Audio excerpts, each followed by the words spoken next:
O Poder Sem Limites, de Anthony Robbins. Capítulo 12. O Poder da Precisão. A linguagem humana é como uma chaleira rachada na qual tiramos melodias para ursos dançarem, quando durante o tempo todo estamos querendo comover as estrelas. Gustav Flaubert. Pense numa ocasião em que ouviu palavras que pareciam magia. Talvez tenha sido num evento público, como no discurso de Martin Luther King Jr. Eu tenho um sonho, dizia ele. Talvez fossem as palavras de seu pai, de sua mãe ou de um professor. Todos nós podemos nos lembrar de momentos quando alguém falou com tanta força, precisão e ressonância que as palavras ficaram conosco para sempre. A palavra é a mais poderosa droga estimulante usada pela humanidade, disse certa vez Rudyard Kipling. Todos nós podemos nos lembrar de ocasiões em que certas palavras pareciam ter uma qualidade mágica e inebriante. John Grinder e Richard Bandler estudaram pessoas de sucesso e encontraram muitos atributos comuns. Um dos mais importantes foi a técnica precisa de comunicação. Um diretor tem de dirigir informações para ser bem-sucedido.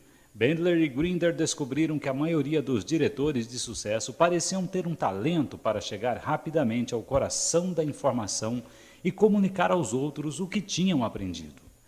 Tinham tendência a usar frases-chave e palavras que transmitiam suas ideias mais importantes com grande precisão. Eles também entendiam que não tinham necessidade de saber tudo, distinguiam entre o que precisavam saber e o que não precisavam. Se concentravam no primeiro, aquilo que eles precisavam saber. Bandler e Grinder também observaram que eminentes terapeutas como Virginia Satir, Fritz Perls e Milton Erickson usaram algumas das mesmas frases que muitas vezes lhe permitiram conseguir resultados imediatos com pacientes em 1 ou 2 sessões, em vez de 1 ou 2 anos. Não há nada de surpreendente no que Bandler e Grinder encontraram. Lembre-se, aprendemos que o mapa não é o território. As palavras que usamos para descrever experiências não são as experiências, são apenas a melhor representação verbal que podemos apresentar. Assim é evidente que uma das medidas do sucesso é como nossas palavras podem transmitir com cuidado e precisão o que queremos, ou seja, quanto nosso mapa pode aproximar-se do território. Assim como nos lembramos das vezes em que palavras nos tocaram como magia, também podemos lembrar as vezes em que nossa comunicação foi inteiramente mal compreendida. Talvez pensássemos que estávamos dizendo uma coisa, mas o ouvinte entendeu uma mensagem diferente. Portanto, uma linguagem exata tem a capacidade de movimentar as pessoas em direções úteis, e uma linguagem confusa pode desencaminhá-las. Se pensamento corrompe linguagem, linguagem também pode corromper pensamento, escreveu George Orwell, cujo 1984 é baseado exatamente nesse princípio. Neste capítulo, vamos conhecer instrumentos que o ajudarão a comunicar-se com mais precisão e eficiência do que já o fez até agora. Você vai aprender como guiar outras pessoas em direção ao mesmo objetivo. Há instrumentos verbais simples que qualquer um de nós pode usar para desfazer as inconsequências verbais e distorções nas quais a maioria de nós é envolvida. Palavras podem ser paredes, mas também podem ser pontes. É mais importante usar palavras para unir pessoas do que para separá-las. Em minhas palestras públicas, digo às pessoas que vou mostrar-lhes como conseguirem o que querem. De fato, digo-lhes que escrevam bem no alto de uma folha de papel como conseguir aquilo que quero. E após passar por uma preparação bastante longa, dou-lhes a fórmula mágica. Como conseguir aquilo que quero? Peça, eu digo, e é só. Quando digo que peça, não pretendo que a pessoa se lamente ou implore ou se queixe ou relaxe. Não pretendo que espere que alguém faça seu trabalho. O que pretendo é que aprenda a pedir com inteligência e exatidão. Aprenda a pedir de uma forma que a ajude tanto a definir como a realizar seus objetivos. No último capítulo, você começou a aprender a fazer isso, quando formulou os objetivos, metas e atividades específicas que queria alcançar. Agora você precisa de mais alguns instrumentos verbais específicos, as 5 diretrizes para pedir com inteligência e exatidão. 1. Peça especificamente. Deve descrever o que quer, tanto para você como para alguém mais. Alto, longe, quanto? Quando, onde, como, com quem? Se seu negócio precisa de um empréstimo, você o conseguirá, se souber como pedir. Não o conseguirá se disser: precisamos de mais algum dinheiro para nos expandirmos em uma nova linha de produtos. Por favor, empreste-nos algum. Você deve definir com precisão o que precisa, porque precisa e quando precisará. Deve ter habilidade para mostrar o que será capaz de produzir com o dinheiro.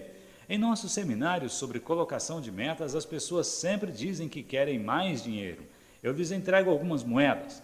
Elas pediram e receberam, mas não pediram com inteligência, portanto não conseguiram o que queriam. 2. Peça a alguém que possa ajudá-lo. Não é suficiente pedir especificamente, você deve pedir a alguém que tenha os recursos, o conhecimento, o capital, a sensibilidade ou a experiência de negócios. Digamos que esteja tendo problemas com sua esposa. O relacionamento de vocês está terminando. Você pode abrir seu coração e ser tão específico e honesto quanto for humanamente possível. Mas se procurou ajuda com alguém que tem um relacionamento tão deplorável quanto o seu, será bem-sucedido? É claro que não.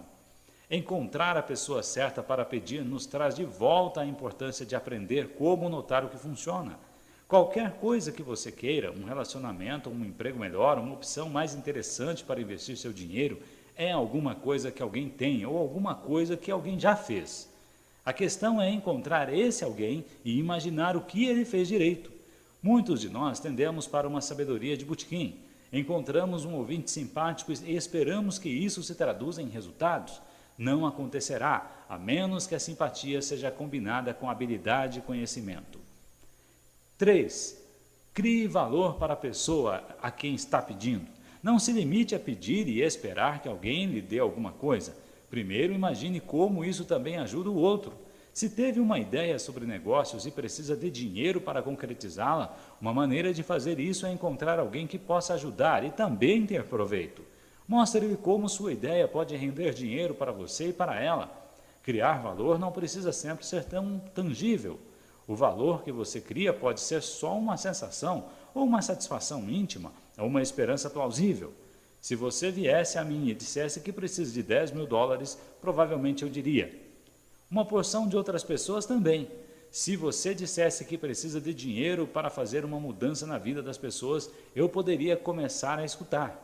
Se especificamente me mostrasse como queria ajudar os outros e criasse valores para eles e para si, eu poderia ver como, ajudando-o, poderia criar valores para mim também. 4. Peça com crença firme e coerente. A maneira mais segura de fracassar é transmitir ambivalência. Se não está convencido sobre o que está pedindo, como pode alguém mais estar? Portanto, quando pedir, faça-o com absoluta convicção. Expresse isso em suas palavras e sua fisiologia.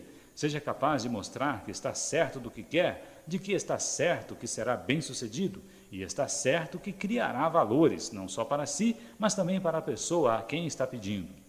Algumas vezes as pessoas executam as 4 diretrizes com perfeição.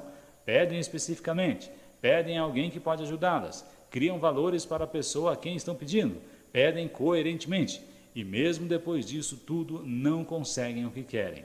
A razão é que não seguiram a 5ª diretriz.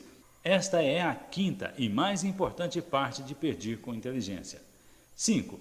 Peça até conseguir o que quer. Isso não significa pedir a mesma pessoa, não significa pedir precisamente da mesma maneira. Lembre-se, a fórmula do sucesso final diz que você precisa desenvolver senso de perspicácia para saber o que está conseguindo e ter flexibilidade pessoal para mudar. Portanto, quando pedir, você tem de mudar e ajustar até realizar o que quer. Ao estudar as vidas de pessoas de sucesso, descobrirá muitas e muitas vezes que elas continuavam pedindo, continuavam tentando, continuavam mudando, porque sabiam que mais cedo ou mais tarde encontrariam alguém que poderia satisfazer suas necessidades. Qual é a parte mais difícil da fórmula? Para muitas pessoas é pedir especificamente. Não vivemos numa cultura que dê grande valor à comunicação precisa. Talvez seja um de nossos maiores fracassos culturais. A linguagem reflete as necessidades de uma pessoa. Um esquimó tem dúzias de palavras para neve. E por quê? Porque para ser um esquimó eficiente, ele tem de ser capaz de fazer as mínimas distinções entre as diferentes espécies de neve. A neve na qual ele afunda, neve na qual pode construir um iglu, neve onde pode fazer os cães correrem, neve que ele pode ingerir, neve que está no ponto de derreter. Eu sou da Califórnia, praticamente nunca vejo neve, logo a única palavra que tenho para ela já me basta, que é neve. Muitas palavras usadas pelas pessoas em nossa cultura têm pouco ou nenhum significado específico. Chamam essas palavras de generalizadas, sem sentido básico, de inconsequentes. Não são linguagem descritiva. Inconsequente é Mary parece deprimida, ou Mary parece cansada, ou até pior, Mary está deprimida, ou Mary está cansada. Linguagem específica é Mary é uma mulher de 32 anos, de olhos azuis e cabelos castanhos, que está sentada à minha direita. Está recostada em sua cadeira tomando uma Coca Diet, com o olhar vago e a respiração fraca. É a diferença entre dar descrições corretas de experiências externamente verificáveis e fazer adivinhações sobre o que ninguém pode ver. O indivíduo que fala não tem ideia do que está acontecendo na mente de Mary. Ele está fazendo seu mapa e supondo que sabe qual é a experiência dela. Não há expediente no qual um homem recorra para evitar o trabalho verdadeiro de pensar. Thomas Edison. Fazer uma suposição é a marca de um comunicador preguiçoso. É uma das coisas mais perigosas que você pode fazer ao lidar com outras pessoas. Um bom exemplo é 3 Mile Island. Segundo um relatório do New York Times, muitos dos problemas que provocaram um acidente que fechou a usina nuclear já tinham sido delineados em memorandos de equipes de trabalho. Como funcionários da companhia admitiram mais tarde, todos eles supunham que alguém mais estivesse tratando do assunto. Em vez de tomarem as medidas certas perguntando quem especificamente era responsável e o que especificamente estava sendo feito, eles supuseram que alguém em algum lugar estava cuidando de tudo. O resultado foi um dos piores acidentes nucleares da história americana. Muito de nossa linguagem nada mais é do que uma louca generalização e suposição. Esse descuido da língua pode esvaziar o conteúdo real de quase todas as nossas mensagens. Se as pessoas nos dizem com precisão o que as preocupam concretamente e nós entendemos o que pedem, algo poderá ser feito. Mas se usam palavras vagas e generalizações, perdem-se na neblina mental. A chave para a eficácia nas comunicações consiste em atravessar essa neblina e evitar os excessos. São vários os procedimentos através dos quais sabotamos a comunicação verdadeira quando usamos uma linguagem descuidada e abusivamente generalizada. Se você quer dialogar com eficácia, deve estar preparado para o aparecimento da neblina e saber fazer perguntas que permitam extrair a maior quantidade possível de informação útil. Quanto mais se aproximar de uma representação completa da experiência interna do interlocutor, maiores serão as probabilidades de obter uma mudança. Uma forma para evitar os exageros verbais é o chamado modelo de precisão. Sua melhor descrição visual é a regra das 2 mãos. Durante alguns minutos, memorize o diagrama. Levante as 2 mãos ao mesmo tempo em direção ao alto e à esquerda de seu campo visual, para favorecer o armazenamento dessa informação visual. Focalize nos dedos um a um e repita seguidamente as palavras correspondentes, primeiro as de uma mão e depois as da outra. Feito isto, veja se ao escolher um dedo qualquer se lembra imediatamente da palavra ou frase correspondente. Seja insistente e aprenda a regra até que as associações aconteçam automaticamente. Modelo de precisão. Levante sua mão esquerda, coloque à frente de você, leve para o lado esquerdo para facilitar a memorização. Vamos agora memorizar em cada um dos dedos algumas palavras ou expressão de sua mão esquerda. Faremos o mesmo com a sua mão direita daqui a pouco. Pode não fazer muito sentido no início, mas depois fará todo o sentido. Agora olhe especificamente para o seu dedo mínimo. Vamos memorizar para o dedo mínimo as palavras todos, sempre e nunca. Todos, sempre e nunca são palavras que memorizamos no dedo mínimo. Para o dedo anelar, vamos memorizar o que aconteceria se, ou o que impede ou permite. Esta expressão significa o que você poderia fazer se fizesse isso ou aquilo, ou o que aconteceria se você fizesse isso ou aquilo. o que permite ou impede que você faça isso ou aquilo. Esta é a expressão para o dedo anelar. Para o dedo médio, a expressão é como especificamente. É uma continuação do pensamento do dedo anelar, do anterior. Porém, este trata de forma mais específica. Como especificamente você faria isso ou aquilo, ou o que especificamente poderia acontecer se você fizesse isso ou aquilo. Esta é a expressão como especificamente para o dedo médio. Para o dedo indicador, a expressão é quem especificamente ou o que especificamente. No dedo médio anterior falamos como especificamente. Para o dedo indicador, a expressão é quem especificamente ou o que especificamente. Para o dedo polegar, a expressão é comparado a que. Comparado a que é a expressão para o polegar. Estas são as palavras, então, para a mão esquerda, para cada um dos dedos de sua mão esquerda. Vamos agora memorizar para a sua mão direita. Levante a sua mão direita, leve-a também para o lado esquerdo do seu campo visual para facilitar a memorização. Observe o seu dedo mínimo. Para o dedo mínimo, as expressões são sempre universais. Lembre-se que para a sua mão esquerda, no dedo mínimo, nós memorizamos as palavras todos, sempre e nunca. São generalizações. Para o dedo mínimo de sua mão direita, as expressões são sempre universais. Para o dedo anelar, as expressões são pode ou deve, ou poderia ou deveria. Essas expressões pode, deve ou poderia ou deveria são para o dedo anelar. Para o dedo médio, tratamos sempre dos verbos. Como especificamente foi o que nós tratamos de memorizar no dedo médio de sua mão esquerda. Para a sua mão direita, sempre trataremos dos verbos de causa e efeito. Para o dedo indicador de sua mão direita, a expressão é quem ou que, ou seja, nomes. Então, a expressão para a mão direita, para o dedo indicador da mão direita, é sempre nomes, quem ou que. Para o polegar de sua mão direita, é muito ou demais. Essas são as expressões exageradas para o seu dedo polegar da mão direita.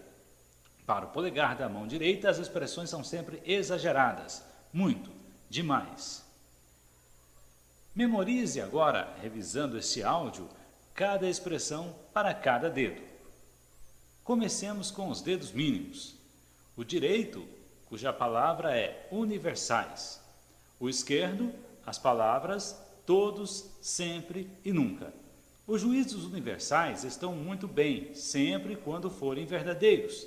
Se você diz que todos os humanos precisam de oxigênio ou que todos os professores da escola de seu filho são universitários graduados, expressou alguns fatos. Mas é mais frequente que os juízos universais sirvam para se perder na neblina da inconsequência. Você vê um grupo de garotos barulhentos na rua e diz: meninos de hoje não têm modos. Um de seus empregados não faz o serviço direito e você diz: não sei por que pago essas pessoas. Elas nunca trabalham. Em ambos os casos, e na maioria das vezes que usamos universais, fomos de uma verdade limitada a uma inverdade geral. Talvez aqueles garotos sejam barulhentos, mas nem todos os garotos não têm modos. Talvez um empregado em particular pareça incompetente, mas nem todos o são. Portanto, da próxima vez que ouvir generalizações como essas, simplesmente lembre-se do modelo de precisão. Agora junte os dois dedos anelares e examine as palavras restritivas. Devo, não devo, tenho, não tenho, posso, não posso. Se alguém lhe diz que não pode fazer alguma coisa, que sinal está enviando ao cérebro dele? Um sinal limitador, em função do qual, evidentemente, não conseguirá mesmo. Nunca faltam explicações quando perguntamos às pessoas por que não podem fazer algo ou por que têm de fazer algo que não querem. A maneira de quebrar este círculo vicioso consiste em perguntar: o que aconteceria se você fosse capaz de fazê-lo? Deste modo, se coloca à vista uma possibilidade que até o momento passava desapercebida. Agora, nosso interlocutor passará a considerar tanto as derivações positivas como as negativas da atividade em questão. O mesmo processo acontece com você no diálogo interno. Quando diz a si mesmo, não posso fazer aquilo, o que deve perguntar-se em seguida é: o que aconteceria se eu pudesse? A resposta seria uma lista de ações e sensações positivas estimulantes. Criaria novas representações de possibilidades e daí novos estados e novos resultados possíveis. Apenas fazendo essa pergunta começa a mudar nossa fisiologia e nosso pensamento, permitindo que o propósito seja mais viável. Além disso, você poderia perguntar: o que me impede de fazê-lo agora? Com o que torna claro o que especificamente precisa mudar. Agora vá para os dedos médios que representam os verbos e a pergunta como especificamente. Lembre-se que nosso cérebro precisa de sinais claros para agir com eficácia. Linguagem e pensamentos inconsequentes nos paralisam. Quando alguém diz, estou deprimido, apenas descreveu um estado, mas nada específico. É preciso ventilar a neblina. Quando alguém diz que está deprimido, peça que diga concretamente como e qual é a causa específica da depressão. Para obter dados mais precisos e úteis, é preciso passar ao passo seguinte da precisão. Diante do pedido de esclarecimento, seu interlocutor talvez diga: estou deprimido porque sempre dá tudo errado no meu trabalho. Qual é a pergunta seguinte? A sentença universal é verdadeira? Provavelmente não. Então você insistirá: sempre dá tudo errado? Com frequência a resposta será: bem, nem sempre. Ao enfrentar a névoa e passar para o concreto, você terá criado um caminho para identificar o problema real e resolvê-lo. O mais provável será que seu interlocutor tenha cometido algum erro de pouca importância, o qual transforma simbolicamente num grande fracasso que só existe na mente dele. Agora ponha seus indicadores juntos, aquele que representa os nomes e quem ou o que especificamente. Sempre que ouvir nomes de pessoas, lugares ou coisas em qualquer declaração generalizada, responda com uma frase que inclua quem ou o que especificamente. É a mesma coisa que fez com os verbos, indo de uma consequência não específica para um mundo real. Você não pode trabalhar com uma nuvem generalizada que só existe na cabeça de alguém. Você pode lidar com o mundo real. Nomes não específicos são uma das piores espécies de inconsequências. Quantas vezes você já ouviu alguém dizer, eles não me compreendem, ou eles não vão me dar uma oportunidade? Bem, especificamente, quem são eles? Se é uma grande organização, deve com certeza haver uma pessoa que irá tomar uma decisão. Portanto, em vez de permanecer nesse vago lugar onde eles não compreendem, você precisa encontrar uma maneira que trata com a pessoa do mundo real, que toma as decisões do mundo real. Usar um eles não específico e sem nome pode ser a pior espécie de fuga. Se você não sabe quem são eles, irá sentir-se desamparado e incapaz de mudar sua situação. Mas se você se concentra em específicos, poderá readquirir o controle. Se alguém diz, seu plano simplesmente não funciona, você precisa descobrir especificamente onde está o problema. Uma réplica como sim, ele funcionará, não manterá a harmonia ou resolverá a situação. Muitas vezes não é o plano todo, é uma pequena parte dele apenas. Se você tentar reorganizar seu programa todo, você será como um avião voando sem radar. Você pode consertar tudo, menos a coisa que é realmente o problema. Se você especifica onde está o problema e ocupa-se dele, está então no caminho para conseguir uma mudança valiosa. Lembre-se, quanto mais o mapa se aproxima do território real, mais valioso ele é. Quanto mais puder descobrir do que o território é feito, mais poder terá para mudá-lo. Agora, pressione seus polegares juntos para a última parte do modelo de precisão. Um polegar diz demais, demasiado, em exagero, muito. O outro diz comparado com quem? Quando dizemos demais, demasiado, muito, estamos usando uma outra forma de anulação. Muitas vezes ela é baseada numa construção arbitrária que está alojada em nosso cérebro. Você pode dizer que mais de uma semana de férias é muito tempo afastado do trabalho. Você pode achar que o pedido que seus filhos fizeram de um microcomputador de $300 representa uma grande despesa. Você pode sair de suas generalizações fazendo uma comparação. 2 semanas longe de seu trabalho podem valer a pena, se você voltar totalmente relaxado e capaz de trabalhar melhor. O microcomputador pode ser muito caro, se não pensar que poderá ser de utilidade. Se pensar que é um instrumento valioso de ensino, ele pode valer milhares de dólares. A única maneira de fazer esses julgamentos racionalmente é ter pontos válidos de comparação. Você descobrirá que depois de se começar a usar um modelo de precisão, acabará usando-o com naturalidade. Por exemplo, de vez em quando alguém diz, seu seminário é muito caro. Quando respondo, comparado a quê? Ele pode dizer, bem, comparado a outros seminários que eu fui. Então descubro a que seminários específicos ele está se referindo e pergunto sobre um deles. Como especificamente esse seminário é igual ao meu? Bem, replica ele, realmente não é igual ao seu.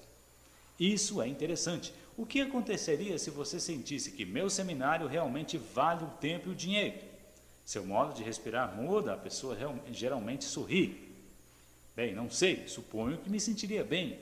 O que especificamente eu poderia fazer agora para ajudá-lo a sentir-se desse modo sobre o meu seminário? Bem, se você gastasse mais tempo em tal e tal assunto, provavelmente eu me sentiria bem sobre ele em seu seminário. Muito bem, se eu gastasse mais tempo naquele assunto, você sentiria que o meu seminário valeu seu tempo e dinheiro? Com um gesto de cabeça, a pessoa geralmente concorda. O que aconteceu nessa conversa? Nós encontramos os pontos específicos do mundo real que precisávamos para tratar do assunto. Fomos de uma corrente de generalizações para uma corrente de específicos. Uma vez chegada aos específicos, somos capazes de lidar com eles de uma maneira que resolva nossos problemas. É dessa maneira em quase toda espécie de comunicação. A estrada para o entendimento é pavimentada com informações específicas. Durante os próximos dias, comece a prestar atenção na linguagem que as outras pessoas usam. Comece a identificar coisas tais como verbos e nomes universais e não específicos. Como contestaria? Ligue sua televisão e assista a um programa de entrevistas e identifique a inconsequência que está sendo usada. E faça ao aparelho de televisão perguntas que lhe proporcionem a informação específica de que você precisa. Aqui estão alguns exemplos adicionais para prestar atenção. Evite palavras como bom, mal, melhor, pior. Palavras que indicam alguma forma de avaliação ou julgamento. Quando ouvir frases como essa é uma má ideia ou é bom comer tudo de seu prato, você pode responder com de acordo com quem ou como você sabe disso. Algumas vezes pessoas farão declarações ligando causa e efeito. Poderão dizer, seus comentários deixaram-me bravo ou suas observações me fizeram pensar. Agora, quando ouvir isso, saberá perguntar, como especificamente? Essa causa provocará esse efeito e você tornará um melhor comunicador e um melhor modelador. Outra coisa para se ter cuidado é com a leitura verbal da mente. Quando alguém diz, eu sei mesmo que ele me ama, ou você pensa que eu não acredito em você, precisa perguntar, como você sabe disso? O último exemplo para aprender é um pouco mais sutil. O que é uma boa razão para prestar atenção? O que as palavras como atenção, declaração e razão têm em comum? São substantivos, mas não podemos encontrá-las no mundo exterior. Você já ouviu uma atenção? Não é uma pessoa, lugar ou coisa, apenas o derivado do verbo que descreve o processo de atender ou observar. Verbos substantivados são palavras que perderam sua característica específica. Quando ouve uma dessas palavras, você quer fazê-la voltar em um processo, o que lhe dá o poder de redirecionar e mudar sua experiência. Se alguém diz, eu quero mudar minha experiência, a maneira de reconduzi-la é perguntar, o que quer experimentar? Se ele diz, quero amor, você responderia com, como quer exatamente ser amado? Ou o que é estar amando? Há uma diferença em especificação nas duas formas. Há outras maneiras de conduzir comunicação perguntando as questões certas. Uma é emoldurar objetivos. Se você pergunta a alguém o que o está aborrecendo ou o que está errado, conseguirá uma longa dissertação só sobre isso. Se perguntar o que você quer ou como quer mudar as coisas, você reconduziu sua observação do problema para a solução. Em qualquer situação, não importa quão desanimadora, há um objetivo desejável para ser realizado. Sua meta deve ser mudar a direção para o objetivo e afastar o problema. Faça isso perguntando as questões certas. Há um grande número delas. Na PNL, referimos-nos a elas como questões objetivas. O que eu quero? Qual é o meu objetivo? Para que estou aqui? O que quero para você? O que quero para mim? Outra moldura importante. Escolha perguntas com como em vez de porquê. Perguntas de porquê podem lhe dar razões, explicações, justificação e desculpas, mas em geral não trazem informações úteis. Não pergunte a seu filho por que ele está tendo problemas com álgebra. Pergunte-lhe o que precisa para se sair melhor. Não há necessidade de perguntar a um empregado por que ele não conseguiu um contrato que você estava querendo. Pergunte-lhe como ele pode mudar para que você esteja certo de conseguir o próximo. Bons comunicadores não estão interessados na racionalização do porquê de alguma coisa estar indo mal. Querem descobrir como fazê-la dar certo. As perguntas certas levarão você nessa direção.